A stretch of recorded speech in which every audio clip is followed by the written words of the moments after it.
Hey, what's up? This is Mark Lopes from Metal Church of Ross the Boss Band. Let us pray. And you're listening to Aftershocks TV. And don't forget to keep it fucking metal.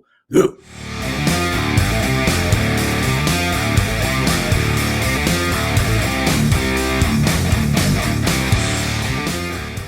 So Tom, I mean, God, there's some other interesting stuff that's going on in the world of metal. One of the things that I know brought to my attention here that I just checked out the other day was Paul DiAnno, obviously the legendary original vocalist from Iron Maiden, is on tour in Australia. And it's interesting because yes, we got, you sent this to me and you say what a train wreck this looks like it's going to be.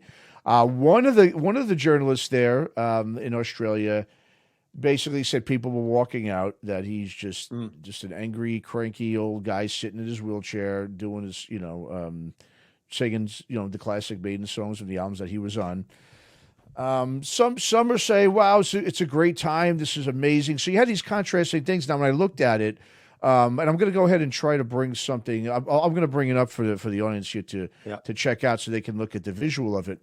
But when I looked, I'm going to believe the journalists on this one for some reason. I just because when I looked at actually the crowd and people could see it when it comes up, it looks like this is being held in like a pretty small venue. Yeah. In Australia, this is like in a local almost bar pub thing, like a big bar.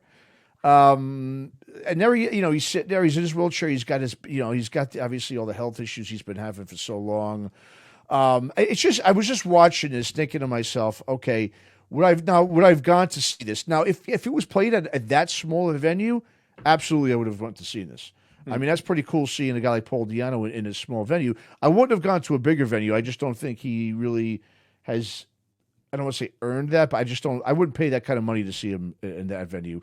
But I would go to see him in this kind of spot. But we've got some pretty, some grim detail. So talk about what you read about here and go into it a little bit, Tom. Yeah. So let me preface this by saying Maiden's first two albums are just up there with my top 20 greatest heavy metal albums ever, right? That's how much I love those. And his singing on this, very punky, very aggressive. Obviously, he's a lot younger, etc., etc. Now, I did see Paul DiAnno probably going back 12, 13 years ago in a small club in my hometown of Waterford, Ireland, probably in a place exactly like this. And he was not in a wheelchair. So I saw this type of venue and he was actually quite good.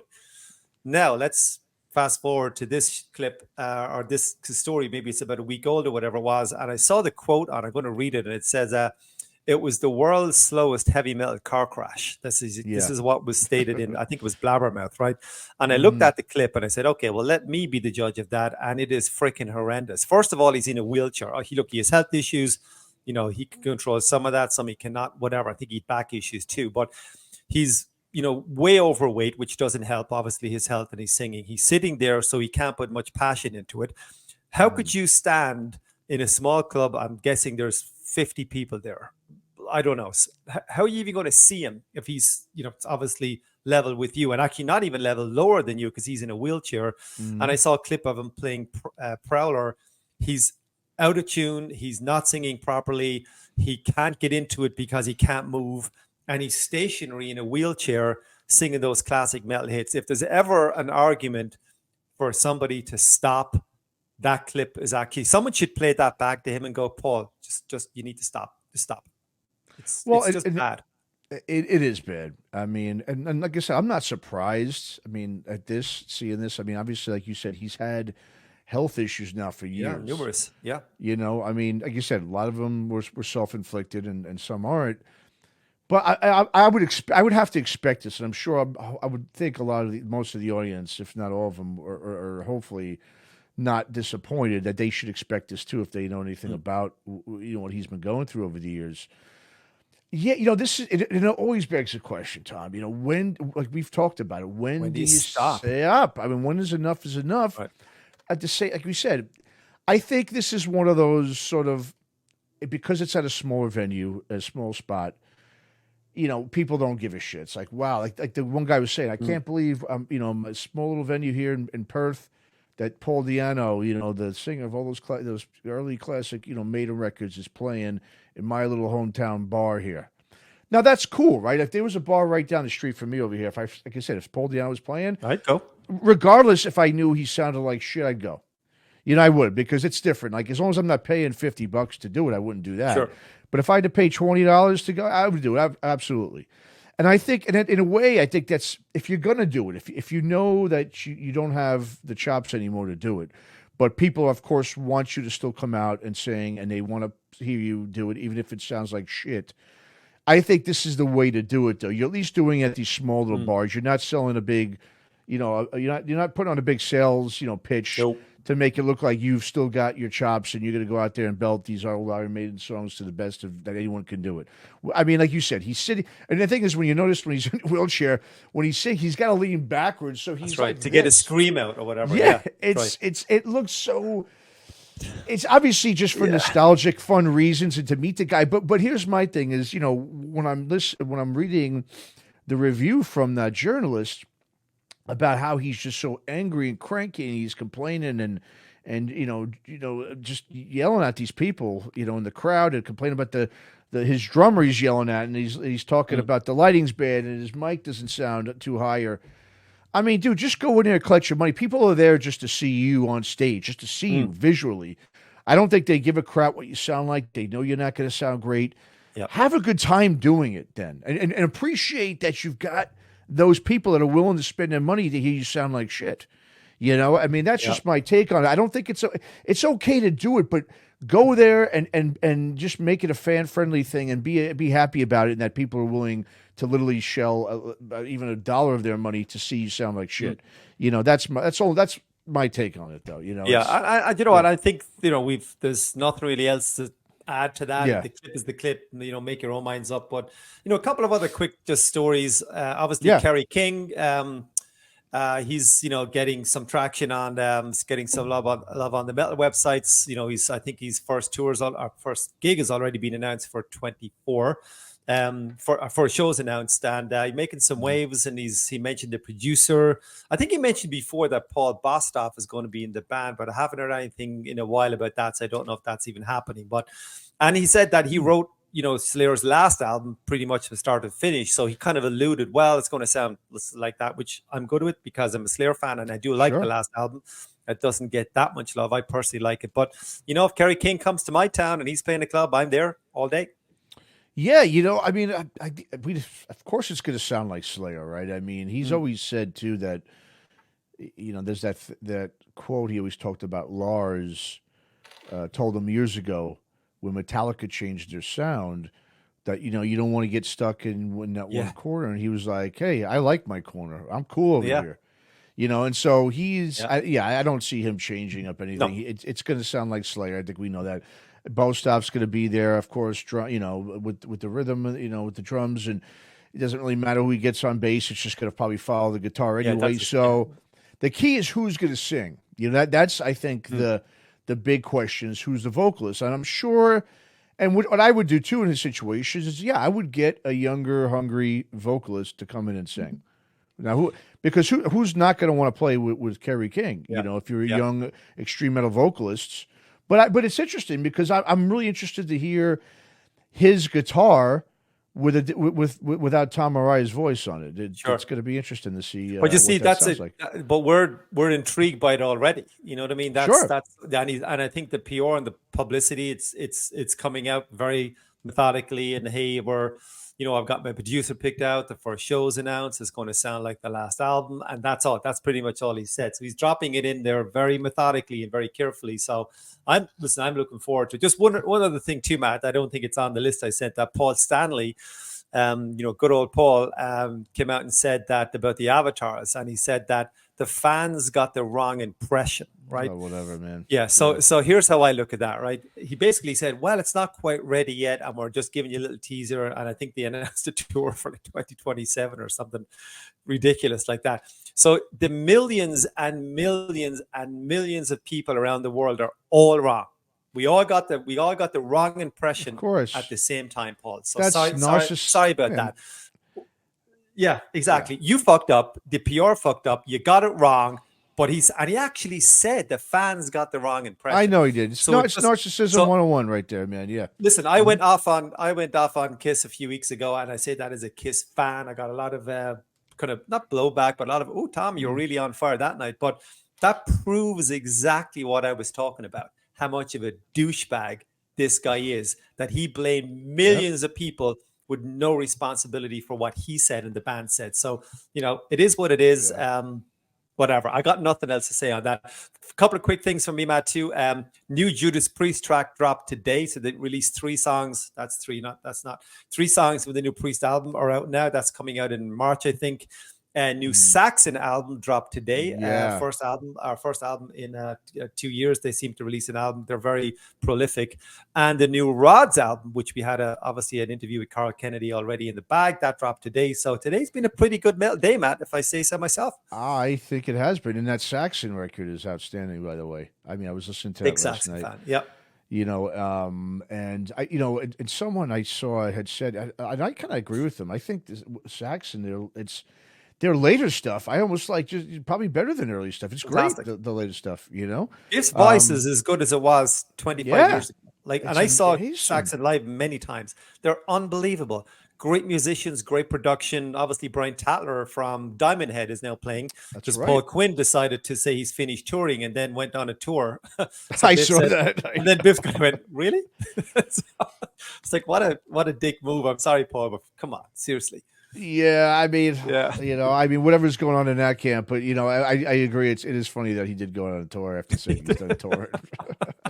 It's such a an interesting profession, the music world, the business itself, and just how.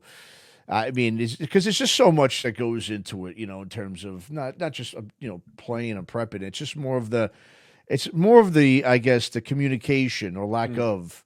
That seems to happen so many times with, and then of course, and this is what causes people like us to go ahead and go, hey, we talk about it. Of course, it's out there, and and then it's always, well, why did he do this and why that? It's just, it fascinates me. It's why we do. But you see, Paul Quinn is going to drift off to oblivion, and Saxon going to be headlining and whacking in 2024 or wherever they're going to be, Rock am Ring. So who do you think Biff cares for 1 minute? No. No, and I'm sure, and maybe Paul's just like, hey, I don't care anymore. That's what happens to a lot of musicians, right? It's like, which I give them credit for, right? It's more of they're not really so much concerned about the money factor or the popularity factor. It's just done. They want to be happy doing what they're doing. That's we saw that some years ago with Machine Head with Phil Demmel. He quit in Machine Head while they were on top, and he didn't really have anything going on the side or anything. But he just was like, "That's it. I'm done. I can't deal with this. The way this band is run, and the way just all the logistics and everything about it. He just couldn't do it anymore. He wasn't happy. And then right after he left, the drummer left, Dave McLean. The band pretty much quit on Rob Flynn because they weren't happy. And so sometimes it just takes that one person, right? To go, all right, I'm out the door, and then everyone else is like, well, if he's out, I'm out, or she's out, I'm out. I mean, we saw it even with a lesser known band, the female band Thunder Mother. I don't know if you're familiar with them. Just know the name. Yeah, they opened for they did the Scorpions tour last year in 2022.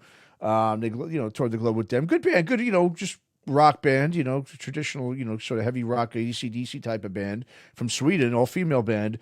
And all of a sudden, one of their, 3 of those ladies all quit. I mean, here they were. They just toured with Scorpions, and I guess, and then the one of the, I guess the lead member of the band, just kind of, I don't know if she fired one of them, I think, the singer. Then the other 2 quit along with her. So it's just, it's all the ins and outs, the intricacies of all the, the band the personality conflicts, all that stuff. It's always, I think, just when you hit someone like Paul's age from Saxon, it's like, you know what, I want to be happy, right? You don't want to go out there and be miserable doing it. And Alex Lifeson said the same thing recently. Obviously, Guida Lee just did his new book called My Effin' Life, EFFN or EFFIN, which I have to purchase. Richie from Focus on Metal, great podcast, everybody. Basically said it's one of the best biographies he's ever read. So, and I'm a big Rush fan, so it's all in for me. But interview recently with Alex Lifeson, and he was asked, "Would you ever go out touring again?" Not necessarily as Rush, because that's not going to happen. And he said, "No, No, I don't mind jumping up on stage, but he said, I'm 70 years old. I've got arthritis. Yeah. I toured the world for 40 years. Like, fuck that. No, he's not going to do that. I wouldn't do it. I do give it credit to the bands and the artists that do it. If that's the thing, because some of it's just like they like Lemmy, whatever, those kind of guys. What else are they going to do? That was the thing. It's like, what else am I going to do? It's all I know. You come home, you sit around, you're not doing anything. You just want to go back on the road. You did it for decades. It's hard to just say, yeah, I'm done. You know what I mean? So it's I guess if you're not in that situation, it's hard to put yourself in it. Put yourself in their shoes. I agree. I agree.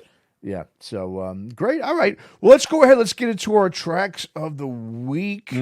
This is we got some heavy ones this week. And this is the thing. When we do these, we don't obviously sit there and I don't go, so hey Tom, what do you got going on? Because if I'll put something out that's a little, I'll pick something that's a little different. We just come up with one. I send it to you. You send me yours, and boom, that's it. Go ahead and talk about your track of the week here.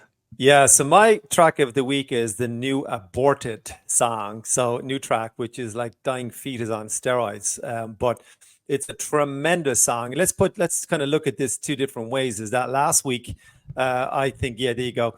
Nice cover. Last week, I think I had Europe. So that's what I said. When it comes to rock and metal, I can literally jump all over the map. But their new song, watch the video. You're gonna watch the video on YouTube, and you're just gonna turn it off and go, what did I just look at? It is so intense and so angry and so in your face. But if you're a death metal fan, you like it extreme and kind of usual vocals, incredible musicianship on the top, layered on top. This is definitely the track for me. This is their new track, Aborted. Mm-hmm. Yeah, and it features the vocalist from Despised Icon, which is another deathcore type of band. Yeah, Aborted. I mean, they've been around since the mid-90s. Oh, forever, yeah. Belgian death metal band.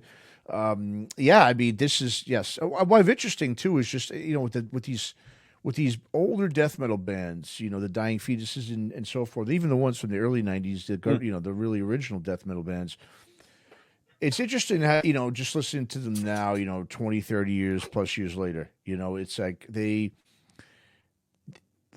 like one thing about Aborted is they really sound a lot like a lot of these deathcore bands, which is a little bit more groovier.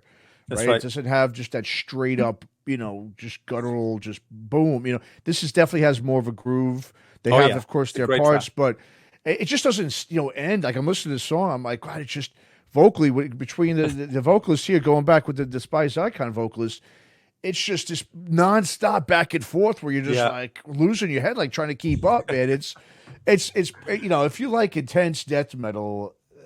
This is your track. Vocally, this is your track, Aborted. I believe this is out now on Nuclear Blast. So this is the new single, correct? The album. It's only one track released. That's why I picked it up. Again, I kind of, you can you get these suggestions coming in on Apple Music or whatever, and this was one of them. But I was aware it was coming out anyway, so it just you wake up to new music. I love it, and just put on your headphones and off you go with your day. So yeah, if you like it, heavy, brutal, intense, technically excellent with an insane video, then this is the track for you. This is it. Absolutely. Okay. Awesome. Aborted. Check it out, everyone. All right. I'm going to go ahead and bring up my track of the week. And this is a band I actually, last week, I believe I talked about them. We were talking about what we were listening to. And I said, this is one of the bands I just have been listening to for the last year plus. The band's called Truism. Okay. Ad Personam is the record, which is also the video. They have a track out that we're going to play for that as well here once we're done here. And man, I just just listening to the riffs, it just reminds me of Fear Factory riffs. Yeah, not all the other stuff of Fear Factory, but riffs, the Dino Casares type of riffs, and it's got the groove of like a Lamb of God, sort of Pantera, and yeah, I mean, like I said, this is a band that they're from Poland. So we got the European thing here. We got the Polish band and we got the Belgian band, and it's basically sort of like a super group. I guess there's a bunch of the band members are made up of like sort of death metal and just metal musicians from the, I guess, some big bands in Poland. Wasn't very familiar with the bands they're from, but this is I love this record, man. I was just listening to it again the other day, and it came out, like I said, about a year and a half ago, so it's not like it's a brand new record, but I know they're still around. I believe they are in the process of putting together some new music, so they are a band. I don't think it's just a project. And so, yeah, I love this band, Truism. If you love that groove metal from the 90s style, this is right up your alley. Truism. Yeah, we're heavy this week, Matt. And again, these are not planned. I mean, we just said, hey, send in your track of the week and boom, that's what we go for. But and the track of the week, again, and we'll change this around a little bit. It doesn't have to be new releases. It could be just something that it could be a track that I'm listening to, it could be 50 years old. It doesn't matter. It's my track of the week, not a new track of the week. We're just leaning a little bit towards on new releases the last few weeks. There's so much shit coming out that it's hard to keep ahead of it. Like I could have the metal news today on Blabbermouth and Metal Sludge and Knotfest or whatever. There's shit ton of stuff going on. We can't talk about it all. So we just have to pick a segment or two, a track or two, and give it justice on air. And we'll circle back on some other stuff soon. Yeah, no, absolutely. Like I said, we from Europe, we've had Europe now up to aborted, and it's going to be that way. Just prepare. Like you said, and that's a good point. Just like you said, there's so much good music and new music out. It's hard for everyone to process it all, right? Because everyone's just going on their phones and they're going with the playlists. So if everyone's listening to this, they're going to just at least get fed a piece here. Sure. Because it's right there. You might as well just check it out for a minute after we're done talking. And if you don't like it, shut it off. If you like it, hang around and see if you like it or not. So, and what I have done, I'm sure people have noticed from last week's segments, instead of putting the tracks back to back, I'm going to put them on different segments. So in case people want to fast forward and just don't really want to hear music at that point, that's they fine. Can go ahead and do that too, which I think is, cool too. We're just trying to do it, whatever's best for the audience, whatever, because we went on that whole thing about how people, including us, how we discover new music and so forth. So we're just using another avenue here so people can hopefully discover some new stuff. So anyway, all right, that one's stuff. All right, so check it out. So here we go. We're going to play the video now for Aborted, and here's a new track, Deathcult. Check it out.